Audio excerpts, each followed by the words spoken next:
Coming up on KOTA Territory News at 5:30, an ordinance prioritizing pedestrian safety moves forward at a Rapid City Public Works meeting. Plus, we have the numbers in the Oglala Sioux Tribe Police's Safety Homelands Interdiction operation over the weekend. And we'll hear from a veteran whose therapy horse was found dead last week. Your news starts now. From Skyline Drive, this is KOTA Territory News at 5:30. Good evening, I'm Jack Cottle. A South Dakota family says their beloved horse was senselessly taken from them after finding her lying dead on their property. Brian Savage spoke to the wife and husband who are still reeling from the shocking discovery. And we want to warn you, some of the images and details may be difficult to watch and listen to. She had to be walking around in such pain that no animal should have to endure. It's just pure evil. On the early morning of October 9th, on their property in the Pactola Reservoir area, Jake and Lacey Wolf made a discovery that will forever be etched in their memory. I walked down this 2 tracks, dropped off the ladders. Like there was so much blood it didn't even seem real. Jake discovered Cheyenne, his wife's 15-year-old therapy horse, lying dead on the ground, immediately alerting his wife. I saw her and I knew she was dead. And so I just dropped all my stuff and just ran to her. Prior to the death, Cheyenne had been with the family for 6 months. She served as therapy for Lacey, who helped her deal with PTSD that she got from serving in the military. Lacey says Cheyenne was more than just a therapy horse. She was part of the family. Jake and Lacey claim that someone or multiple people came onto their property that morning and killed their horse. They had either brought or found a shovel and broke the end off so that it was pointy, and they sodomized and raped her. I mean, she must have had so much internal bleeding and then she bled out. The case is currently being investigated by the Pennington County Sheriff's Office. Lacey says they were informed by the agency that the alleged crime had to come from someone within their inner circle. You can't even see the horses from anywhere but private property, so how they would know where they were here? Lacey says the sheriff's office believes that the perpetrators came on foot and hiked in with the intention of committing the unspeakable act. We didn't hear anything. No, I mean, I'm pretty sure she would have made a very large noise when that was happening, that she was probably sedated. To give Cheyenne a proper send-off, the family gave the horse a Viking-style burial the same day she died. The case into the horse's death is currently ongoing. In Pennington County, Brian Savage, KOTA Territory News. Anyone with any information on the horse's death can call the Pennington County Sheriff's Office at 605-394-6116. A friend of Lacey set up a GoFundMe page to help Lacey deal with health and housing issues.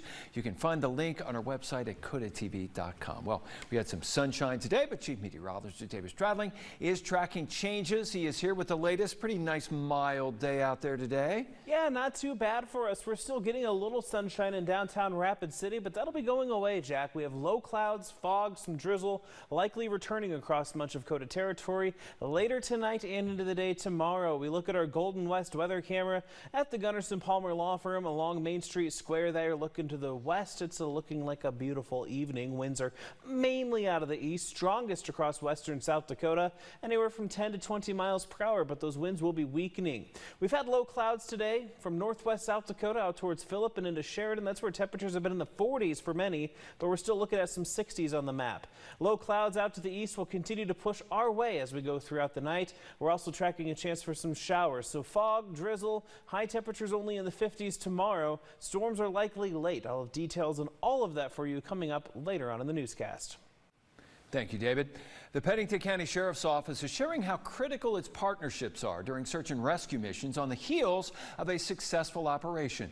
KOTA Territory's Hannah Hutter sat down with a lieutenant after someone went missing over the weekend, leading to an extensive search involving several agencies. It was all hands on deck this weekend as Pennington County Sheriff's Office and 4 other agencies worked to find a missing person at Boulder Hill near Rockerville after an 18-hour search. And luckily at the end, as we all know, it all worked out and the subject was found unharmed and healthy, so that was good. It was a good outcome.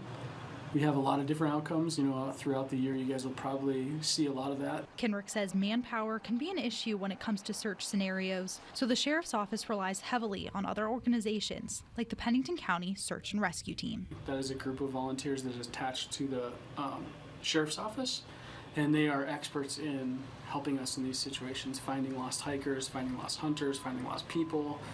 I guess a good term is an unpaid professional, because they're very smart at what they do, but they do it for free for our community, which is a huge asset. A lot of times they don't get the credit that they deserve for how much they do. It's not just organizations that are helpful to the sheriff's office. Technology plays a big part in the searches as well. Drones specifically played a role in this weekend's search. So what we've done is we've worked in these drones to be out on the road with our deputies, and the police officers do the same thing. So what that does is it cuts down our response time on some of these scenarios, whether it's a search and rescue event, whether it's a criminal event, whether it's a missing child. Just getting up and getting an eye in the sky and covering so much ground at once really helps us. Henrik says local fire departments are also a lot of help when it comes to rescues. He says if anyone is interested in volunteering for the Pennington County Search and Rescue Team, to reach out to the sheriff's office. In Rapid City, Hannah Hutter, KOTA Territory News. Oglala Sioux Tribe Highway Safety Troopers were hard at work this weekend while conducting a Safe Homelands interdiction operation. Multiple traffic stop investigations led to the discovery and seizure of alcoholic beverages associated with illegal distribution, a stolen vehicle, 3 concealed and 1 prohibited firearm, and 2 suspects in possession of firearms, about 70 grams of methamphetamine, about 15 fentanyl pills, and money linked to illegal narcotics. The individuals involved in each incident were processed, and charges are pending for the narcotics and other related criminal activity. OST police asked the public to continue reporting tips to help combat the, quote, never-ending battle to stop the illegal drug flow on our homeland. According to the CDC, pedestrian death rates in the U.S. increased around 50% over the last 10 years. And here in KOTA Territory, a new ordinance aimed at improving pedestrian safety advanced at today's Public Works Committee meeting. Rosetta Jones has the story. Rapid City is taking a step towards improving pedestrian safety with a new ordinance that targets the use of road medians. While the move may seem local, it's part of a national trend. Pedestrian fatalities have been rising across the country, prompting the federal government to push for safer roadway designs through initiatives like the Safe System approach. It's an ordinance that a number of cities are adopting. There's a whole bunch of federal guidelines on pedestrian safety, and there's efforts on the national level for communities to start implementing programs to improve pedestrian safety along roadways. Under the proposed ordinance, pedestrians will be prohibited from using medians that aren't specifically designed for safe occupancy. So the traffic engineer will be able to look at medians and determine if they meet the standards for pedestrians to safely occupy. If they don't, then they can post those medians as do not occupy. Design and roadway conditions, such as speed limits and median width, will determine which medians are considered safe. There's certain medians that, because of their design and the roadway, the nature of the roadway, they're just really not safe for pedestrians to occupy. City Council member John Roberts voiced strong support for the ordinance during Tuesday's meeting, saying it's a good step forward in keeping citizens safe. The proposal is set to be reviewed further at Monday's City Council meeting. Reporting in Rapid City, Zeta Jones, KOTA Territory News. One Rapid City Park is a step closer to getting a major upgrade after moving forward at today's Public Works meeting. Both the upper and lower playgrounds at Robbinsdale Park are looking to get replaced with new structures through a $260,000 community block grant. Although still safe to play on, the 2 playgrounds at the park are around 30 years old and need repair. Parks and Recreation Director Jeff Bigler says it's easier to replace the entire structure to ensure safety rather than individual parts. We have playground safety inspectors on staff, and so we ensure that they are safe, but they are getting more difficult to replace items on them that need to be repaired or replaced.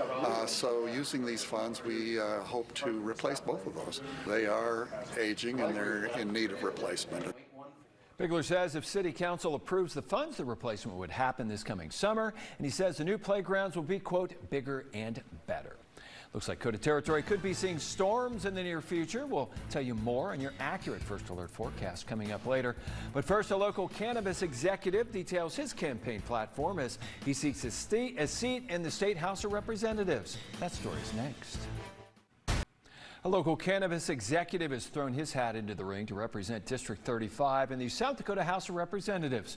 KOTA Territory's Blake Trolley sat down with Emmett Reistroffer to find out more about his campaign and his objectives. Emmett Reistroffer is running in the Republican primary to serve in the House of Representatives for District 35, encompassing eastern Rapid City, Rapid Valley, and Box Elder. The 35-year-old says he decided to run the day conservative influencer Charlie Kirk was fatally shot. Seeing such a prolific action of hate in our political dialogue just made me feel like, it's time for my generation to step up, for younger people to get involved. Reistroffer is one of two founders of Genesis Farms, a state-licensed medical cannabis company. However, he does not own any stake in the company, but is rather an employee. Despite his profession, his campaign announcement states he's not just another pro-pot activist. In fact, his press release says he's opposed previous legalization ballot measures as he found them poorly written. He clarified his stance on recreational cannabis during our interview. I fully support legalizing and regulating it with common sense rules if it's written properly. But ultimately, it will be here, it is here, and so we need to figure out how and when. I'm not going to file a bill on day one and make it my primary issue, but as the issue becomes more and more pressing, as we see millions and millions of dollars go over to Minnesota, I think our state legislature as a whole is going to have to look at how do we address this. We certainly don't want South Dakotans going back and forth to Minnesota, breaking the law, sending money out of state. Eventually, we're going to have to legalize and regulate it here. Reistroffer identified pushing for a taxpayer Bill of Rights as one of his key issues. He says he has yet to draft any legislation, but that he wants South Dakota to make a law and agreed-upon formula for funding government. The Bill of Rights would also call for surplus funds to be returned to the taxpayers.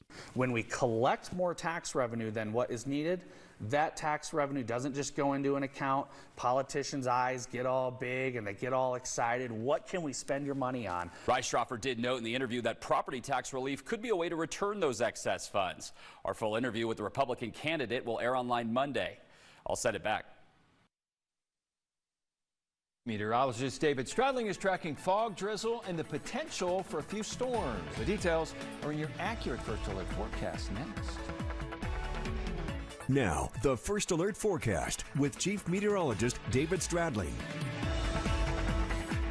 We'll start off looking to the east on our Golden West Tower camera. You'll notice kind of that thin layer of clouds well off towards the east. This is the low cloud cover that's going to be moving our way into the night and persisting throughout much of the day tomorrow.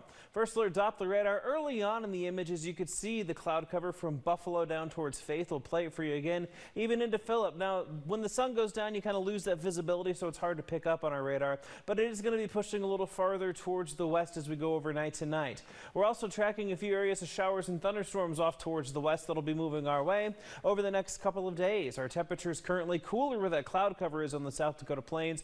40s for many, 50 on the dot towards Phillip. We also have 40s over towards Sheridan, 45 degrees right now. Still holding on to the 60s in Gillette at 67, 62 out of the Rapid City Airport, 50s into Custer. Those temperatures are going to continue to drop as we go throughout the night. Our wind speeds right now still around 10 to 20 miles per hour along and north of I-90 in western South Dakota. Here's a look at that cloud cover retreating westward as we go throughout the night. That's going to make things foggy for some spots. Already by about midnight, Spearfish to Sturgis. We'll be noticing that move into Rapid City midnight and after. It's going to stay pretty dense as we go throughout the day on Wednesday. Overcast, low clouds, fog, that persistent drizzle we get with that low cloud cover, that'll be likely. We're also going to be tracking for a few showers, even a couple of thunderstorms by the time we get to the evening hours on Wednesday. So Wednesday 6 p.m. and later we'll be tracking a few of those showers and thunderstorms. Some of those may be on the stronger side. We do have a marginal risk in place through much of western South Dakota and into parts of northeast Wyoming.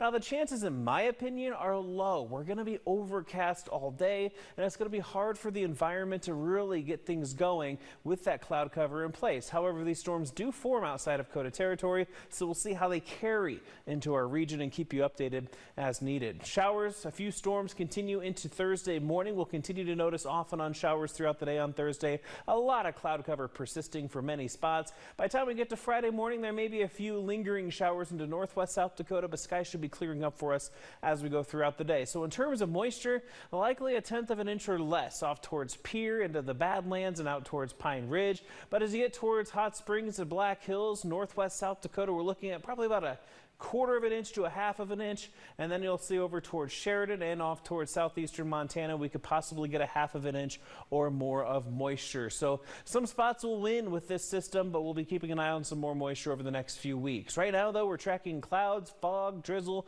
all of that overnight tonight with lows in the 40s. Highs tomorrow will be in the 50s for much of KOTA territory. More of that cloud cover, fog, drizzle, yeah, you name it. Storms will be moving in after dinner time through western South Dakota. Temperatures will be coolest on Thursday in the 50s for many. We'll start to warm up a little bit going into Friday, at least climb up a little bit from our temperatures on Thursday, where some spots will be in the 60s. And as we go over the weekend over the next 7 days, you'll notice Saturday a bit cooler at 55. We do have a weak disturbance that moves through Friday night into Saturday morning, bringing a few showers possible. But by Sunday, we're up to 70. Going to feel quite nice. Jack?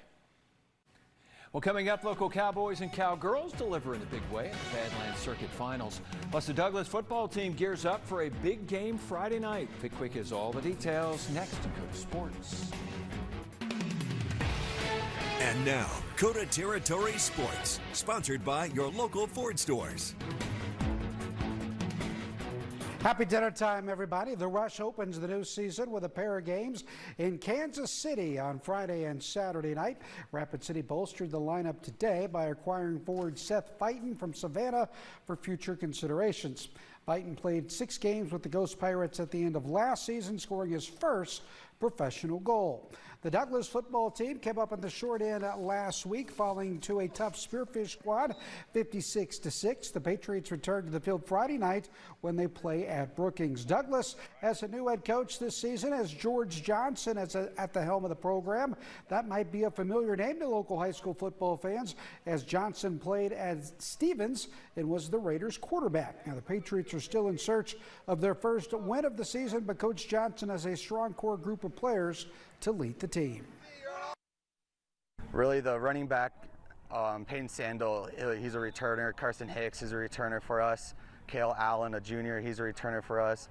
They're going to be key roles for our offense. So is our starting quarterback, Connor Wright. He's second year under this offensive system as well and has really progressed from last year to this year. Our goals this year is to win a couple games.